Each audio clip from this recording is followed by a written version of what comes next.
So if you want to study, say, physics, and you decide to study in the best university in the world, Oxford.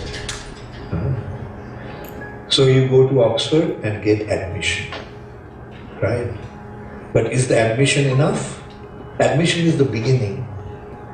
But what makes you learn the subject is by systematically attending the classes, right? And listening to the lectures and sitting for the exams.